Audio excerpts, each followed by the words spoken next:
Hello, मेरा नाम है अरुणा चौहान और आज हम करने जा रहे हैं हेलो एल्केन्स और हेलो एरीन्स में reactions of haloalkanes. Reactions of haloalkanes में हम ऑलरेडी कर चुके हैं nucleophilic substitution reaction and elimination reaction. आज हम करने जा रहे हैं रिएक्शंस विद मेटल्स। तो चलिए शुरू करते हैं। रिएक्शन विद मेटल्स, इसमें क्या होता है, जब किसी भी ऑर्गेनिक हेलो एल्केन की रिएक्शन किसी भी, यानी कि आप कह सकते हो एल्काइल हैलाइड की रिएक्शन एराइल हैलाइड भी हो सकता है, अगर हम उसकी रिएक्शन किसी सर्टेन मेटल के साथ में कराते हैं। यहां पर हमने ये RX क्या लिया हुआ है, यहां पर लिया हुआ है ये हेलो एल्केन। अगर हम इसकी रिएक्शन किसके साथ में करा रहे हैं, किसी भी स्पेसिफिक सर्टेन M हमने लिया है M4 मेटल के साथ में करा रहे हैं, तो क्या बन रहा है, यहाँ पर एक कंपाउंड की फॉर्मेशन हो रही है। तो ये कंपाउंड क्या कहलाता है, ऑर्गेनोमेटेलिक कंपाउंड कहलाता है। अब ये ऑर्गेनोमेटेलिक कंपाउंड क्यों कहलाता है, क्योंकि यहाँ पर जो R है, R क्या है, एक कोई भी हाइड्रोकार्बन हो सकता है, जैसे कि CH3 हो सकता है, C2H5 हो सकता है, सो इसके अलावा ये भी हो सकता है, बेंजीन भी हो सकता है और बहुत कुछ हो सकता है यहाँ पर R। ओके, तो ये जो R है, यानी कि इसके कार्बन के और इसके मेटल के बीच में जो बॉन्ड फॉर्म होता है, वो बॉन्ड क्या कहलाता है, वो बॉन्ड एक तरह से क्या हो गया, C कहाँ से आ गया, ऑर्गेनिक कंपाउंड से आ गया, और यहाँ पर मेटेलिक कहाँ से आ गया, मेटल, यानी मेटल के बीच में और ऑर्गेनिक कंपाउंड, यानी कि ऑर्गेनिक जो भी लगा हुआ है ग्रुप, उसके बीच में जो बॉन्ड फॉर्म हो रहा है, इसकी वजह से ये कंपाउंड क्या कहलाएगा, ऑर्गेनोमेटेलिक कंपाउंड कहलाएगा। आई होप यहां तक क्लियर है। तो यानी ऑर्गेनोमेटेलिक कंपाउंड की फॉर्मेशन होती है जब किसी भी हेलो एल्केन की रिएक्शन हम एक सर्टेन मेटल के साथ, स्पेसिफिक मेटल के साथ में कराते हैं। तो ठीक है, अब जो पहला एक इंपॉर्टेंट क्लास, एक कह सकते हो कि एक इंपॉर्टेंट क्लास जो ऑर्गेनोमेटेलिक कंपाउंड की वो डिस्कवर की, वो की किसने, विक्टर ग्रिग्नार्ड ने। ठीक है, तो विक्टर ग्रिग्नार्ड के ही नाम पर एक रिएजेंट का नाम है जिसको बोलते हैं ग्रिग्नार्ड रिएजेंट। ठीक है, यहां पर ये क्या है, एक RMgX, R कुछ भी हो सकता है, कुछ भी का मतलब कोई भी हाइड्रोकार्बन वाला ग्रुप हो सकता है यहां पर। तो ये क्या हो गया, RMgX is the Grignard reagent. ये किसने डिस्कवर किया था, विक्टर ग्रिग्नार्ड ने, इनके ही नाम पर इसका नाम रखा गया ग्रिग्नार्ड रिएजेंट। आई होप यहां तक क्लियर होगा। अब बात करते हैं जो ग्रिग्नार्ड रिएजेंट है उसको कैसे सिंथेसाइज किया गया। उसको सिंथेसाइज किया गया, ऑब्वियसली हम लोग रिएक्शन ऑफ हेलो एल्केन्स पढ़ रहे हैं, तो हेलो एल्केन से सिंथेसाइज किया गया होगा। तो जब इसकी रिएक्शन यानी हेलो एल्केन की रिएक्शन हम किससे कराते हैं, मैग्नीशियम मेटल से कराते हैं, in the presence of dry ether. Dry ether क्यों ले रहे हैं, यानी ड्राई क्यों ले रहे हैं, क्योंकि ये जो ग्रिग्नार्ड रिएजेंट फॉर्म होता है यहाँ पर बहुत ही हाईली रिएक्टिव है, बहुत ज्यादा रिएक्टिव है। तो उसकी वजह से क्या होता है, एक तरह से आप बोल सकते हो कि हम इसको एनहाइड्रस कंडीशन में प्रिपेयर करते हैं ग्रिग्नार्ड रिएजेंट को।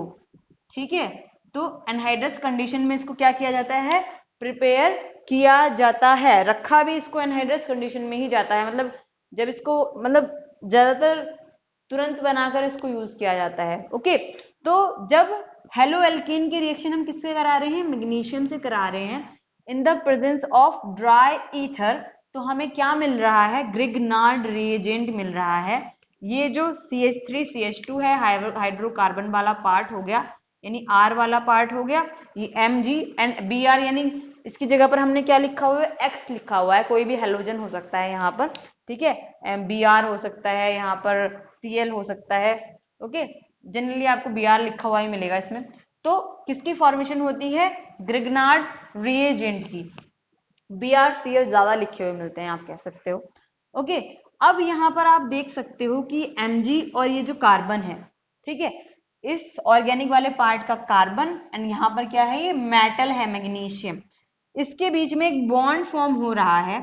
तो ये जो बॉन्ड है मेटल के बीच में और किसके बीच में, इस कार्बन के बीच में, तो ये बॉन्ड जो होता है ये कोवेलेंट बॉन्ड है, यानी ये बॉन्ड क्या है, कोवेलेंट बॉन्ड कहलाता है।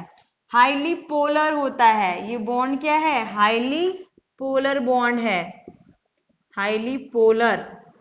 क्यों, क्योंकि ये मेटल क्या है, इलेक्ट्रोपॉजिटिव है, ओके, मेटल क्या है, इलेक्ट्रो पॉजिटिव है, और ये क्या है, अब ये क्या करेगा, इससे इलेक्ट्रॉन अपनी ओर खींचेगा, यानी मेटल से ये वाला जो कार्बन होता है ये अपनी ओर क्या खींचता है, इलेक्ट्रॉन खींचता है, ठीक है, क्योंकि मेटल का क्या नेचर होता है, इलेक्ट्रो पॉजिटिव नेचर होता है, तो इसकी वजह से इस पर क्या आता है, एक तरह से पार्शियल नेगेटिव चार्ज आता है और इस पर पार्शियल पॉजिटिव चार्ज आता है। ओके, तो ये वाला बॉन्ड जो हो गया हाईली पोलर हो गया, और दूसरा क्या होता है, ये वाला बॉन्ड कोवेलेंट बॉन्ड होता है। इसके अलावा जो मेटल और Br के बीच में ये वाला बॉन्ड होगा ये होता है ionic bond, this bond is ionic bond. Okay, क्योंकि ये तो क्या है, इलेक्ट्रोनेगेटिव है Br जो है नेचर में। ओके, तो यहाँ पर इसकी वजह से क्या होगा, क्योंकि पार्शियल नेगेटिव चार्ज आएगा, क्योंकि ये मेटल से क्या करेगा, इलेक्ट्रॉन अपनी ओर अट्रैक्ट करेगा, इसलिए ये वाला पार्ट क्या हो गया, इलेक्ट्रॉन रिच पार्ट हो गया। आप इसको बोल सकते हो कि जो R वाला पार्ट है ये एक तरह से क्या हो गया, इलेक्ट्रॉन रिच हो गया, यानी इलेक्ट्रॉन रिच हो गया। तो ये जो R है ग्रिग्नार्ड रिएजेंट का, इस पर क्या आता है, अगर ये अलग होता है यानी इस फॉर्म में R माइनस की फॉर्म में, इस पर नेगेटिव चार्ज आएगा, ये क्या है, इलेक्ट्रॉन रिच है, तो ये दो तरह से वर्क कर सकता है, ये एज अ बेस भी वर्क कर सकता है क्योंकि ये इलेक्ट्रॉन रिच है, और ये एज अ न्यूक्लियोफाइल भी वर्क कर सकता है। ये सब हम डिटेल में पढ़ेंगे इसके बारे में कि ग्रिग्नार्ड रिएजेंट कैसे कैसे एज अ बेस वर्क कर रहा है और कैसे एज अ न्यूक्लियोफाइल वर्क कर रहा है। इसके अलावा और क्या होता है, ये ग्रिग्नार्ड रिएजेंट इतना ज्यादा रिएक्टिव होता है कि थोड़ी सी भी मॉइस्चर हो या फिर थोड़ा सा भी एसिडिक, इसको एसिड मिल जाए या फिर इसको कोई भी अमाइन मिल जाए, ठीक है, तो ये क्या करेगा, इतना ज्यादा रिएक्टिव है, वहां से प्रोटॉन चुरा लेगा, यानी इसको कहीं से भी एसिडिक अगर प्रोटॉन अवेलेबल हो रहा है तो ये क्या करेगा, वहां से प्रोटॉन चुरा लेगा, ठीक है, और किस में कन्वर्ट हो जाएगा, हाइड्रोकार्बन में, यानी कि हाइड्रोकार्बन फॉर्म करता है जहां से भी इसको एसिडिक प्रोटॉन अवेलेबल हो रहा है। तो चलिए आगे बढ़ते हैं इस ग्रिग्नार्ड रिएजेंट में। अब हम बात करते हैं ग्रिग्नार्ड रिएजेंट की रिएक्शन की, यानी इसकी रिएक्टिविटी की। ये इतना ज्यादा रिएक्टिव है ग्रिग्नार्ड रिएजेंट कि ये चाहे अमाइंस हो, मैंने बताया था अभी, चाहे वाटर हो, अल्कोहल हो, एसिड्स हो, इवन जो भी अल्काइन हो, यानी कि जो टर्मिनल अल्काइन होते हैं जिसमें एसिडिक हाइड्रोजन हो, उससे भी क्या करता है, प्रोटॉन को चुरा लेता है। तो यानी अगर इनमें से कोई भी ग्रुप हो, यानी कि H2O हो, D2O से D चुरा लेगा, ठीक है, या फिर प्राइमरी और सेकेंडरी के पास में, क्योंकि क्या होता है, हाइड्रोजन होता है अमाइन के पास में, तो प्राइमरी या सेकेंडरी अमाइन हो, या फिर कोई एसिड हो जिसके पास एसिडिक हाइड्रोजन हो, ये सल्फोनिक एसिड का ग्रुप हो, ये वाला ग्रुप हो सल्फर का यहाँ पर, या फिर अमाइड वाला हो इसके पास भी एसिडिक हाइड्रोजन हो, या फिर प्राइमरी, सेकेंडरी और टर्शरी अल्कोहल हो जिसके पास एसिडिक हाइड्रोजन अवेलेबल हो। एल्काइन मैंने बताया, इसके पास क्या है, एक एसिडिक हाइड्रोजन है।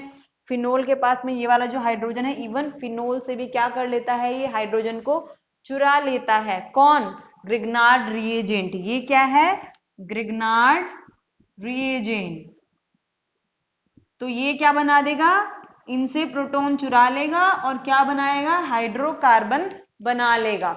ओके, और क्या निकल जाएगा इसमें, R के साथ में इनका हाइड्रोजन अटैच हो गया, और MgX, मान लो इसने H2O के साथ में रिएक्शन की, मान लो यहाँ पर क्या था, H2O था प्लस R MgX, तो क्या फॉर्म हो जाएगा, RH and plus MgOH HOH है ना, तो एक प्रोटॉन तो यहाँ चला गया और बचा क्या, OH बचा, वो इसके साथ में अटैच हो गया। तो आई होप यहाँ तक जो भी ग्रिग्नार्ड रिएजेंट है उसके बारे में क्लियर होगा, और डिटेल में जो ग्रिग्नार्ड रिएजेंट में हम पढ़ेंगे वो हम पढ़ेंगे रिएजेंट्स में, जब हम उनके बारे में पढ़ेंगे। अब चलते हैं नेक्स्ट रिएक्शन जिसको बोलते हैं वुर्ज रिएक्शन। अब हम बात करते हैं रिएक्शन विद मेटल्स में क्या, वुर्ज रिएक्शन की। वुर्ज रिएक्शन में क्या होता है, जब हम हेलो एल्केन की रिएक्शन किसके साथ में करा रहे हैं, क्योंकि मेटल के साथ में रिएक्शन चल रही है तो ऑब्वियसली मेटल की बात करेंगे, सोडियम मेटल के साथ में कराते हैं in the presence of dry ether, ठीक है, तो क्या फॉर्म होता है, हाइड्रोकार्बन ही फॉर्म होता है। ओके। और जो भी ये NaX फॉर्म होगा वो ड्राई ईथर में क्या हो जाएगा, प्रेसिपिटेट आउट हो जाएगा, इसलिए ड्राई ईथर लेते हैं यहाँ पर। अब यहाँ पर क्या है, हम जरूरी नहीं कि हेलो एल्केन ही ले, हेलो एरीन भी हो सकती हैं। जैसे मान लो हम यहाँ पर 2 हेलो एरीन के मॉलिक्यूल ले लें इस तरह से, यहाँ पर X और ये +2Na प्लस ये X and then this in the presence of dry ether and क्या फॉर्म हो रहा है यहाँ पर, ये दोनों मॉलिक्यूल क्या करेंगे ऐसे, मतलब शॉर्ट ट्रिक मान लो यहाँ पर, क्योंकि 2 Na के मॉलिक्यूल हैं तो ये क्या करेंगे, इन दोनों हेलोजन ग्रुप को अपने साथ ले लेंगे। Na की भी एक वैलेंसी होती है और X की भी एक वैलेंसी होती है, तो 2NaX बाहर निकल जाएगा और ये दोनों यहां से एक दूसरे के साथ जुड़ जाएंगे। ओके, तो यहाँ पर इस तरह से क्या होंगे, अटैच हो जाएंगे। तो यहां पर भी ये हाइड्रोकार्बन की फॉर्मेशन ही हो रही है। ओके, यहां पर भी किसकी फॉर्मेशन हो रही है, हाइड्रोकार्बन की।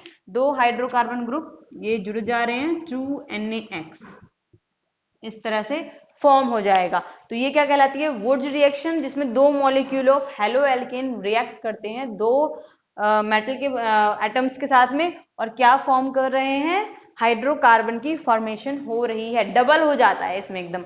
वुड्स रिएक्शन में याद रखना कि क्या हो जाता है, सिमिलर ही हेलो एल्केन लेते हैं और जस्ट डबल नंबर हो जाता है। जैसे कि एक R था तो अब कितने हो गए, यहाँ पर 2 R हो गए, आपस में जुड़ गए। जैसे कि यहाँ पर एक एराइल ग्रुप था, ये मतलब थे तो दो लिए तभी तो 2 जुड़ेंगे, तो 2 ये आपस में क्या हुए, अटैच हो गए, और इस तरह से किसकी फॉर्मेशन होगी, बाइफिनाइल रिंग की, यानी कि हाइड्रोकार्बन की फॉर्मेशन हो जाती है किसमें, वुड्स रिएक्शन में। I hope reaction with metals वाला पार्ट आपको क्लियर होगा, वीडियो पसंद आई होगी। वीडियो पसंद आई हो तो वीडियो को ज़्यादा से ज़्यादा शेयर करें, वीडियो को लाइक करें और चैनल को सब्सक्राइब करना ना भूलें।